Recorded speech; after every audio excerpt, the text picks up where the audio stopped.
I've worked the midnight shift at a gas station for years now, moving between various locations in different areas. Some of these places had pretty high levels of criminal activity, while others were quieter, almost peaceful. But one thing always remained the same: the oddities and unsettling moments that come with the hours spent alone during the night. Over time, I developed a sort of routine, especially with the regular customers. As a small-statured woman, I often found myself working the night shift alone, and my partner would take over the other half of the week. We've always been a team, looking out for each other. The regulars, too, would sometimes keep an eye on us, offering small gestures of care, especially when they noticed strange things happening at the station. Some of them became like silent guardians, watching out for anything that might seem off when they stopped by to fuel up or grab their snacks. One regular, a man who worked an hour away in the metro area, stood out to me. He'd stop by every morning to grab his cigarettes, his routine as set as mine. He was a man of few words, never smiling, never particularly friendly. But, as I tend to do, I tried to think of a way to break the ice. What could I do to make him smile? It wasn't about making a friend, it was just something that seemed like a challenge, a way to add some lightness to the heavy, quiet hours of the shift. It took months of small efforts before I finally succeeded. One morning, I had his cigarettes ready on the counter, already scanned and bagged, just waiting for him. As he walked in, I smiled and said, "Your cigarettes are ready, just pay when you're ready." It worked.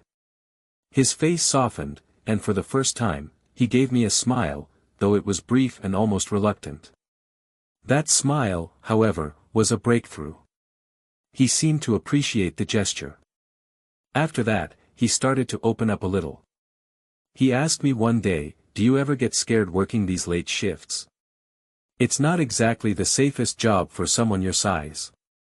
I paused for a moment before responding, giving him the reassurance that I had learned to offer over time. "I'm not gonna lie, there are moments that feel a bit unsettling," I said.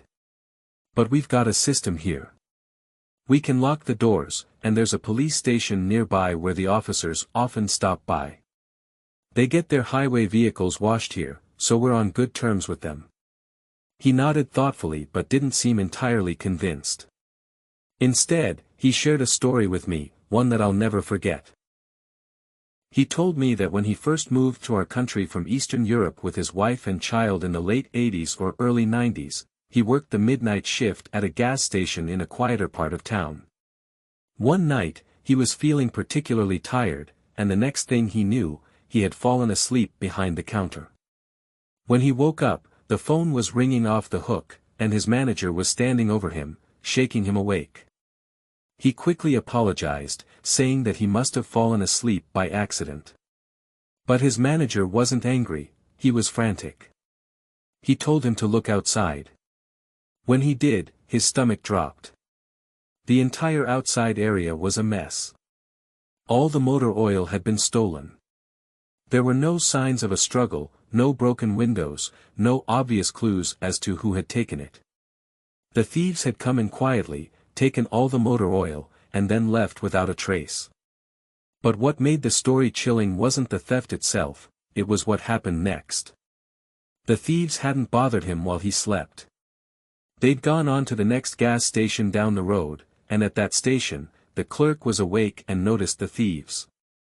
He tried to fight them off, but things escalated.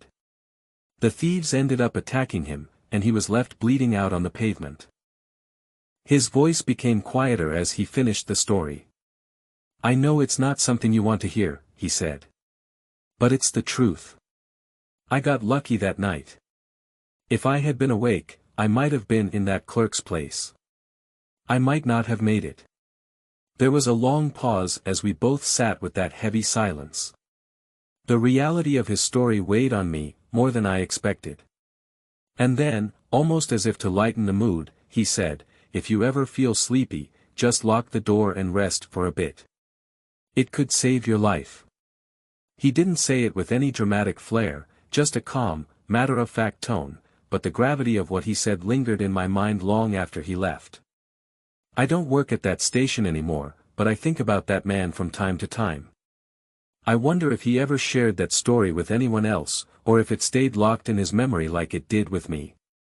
I hope his family is well, and I hope his grandkids are safe. Every now and then, when I'm working late into the night, I think back to that conversation. And I make sure I lock the door, just in case. Sometimes, it's the little things, like a kind smile or a shared story, that leave the most lasting impact.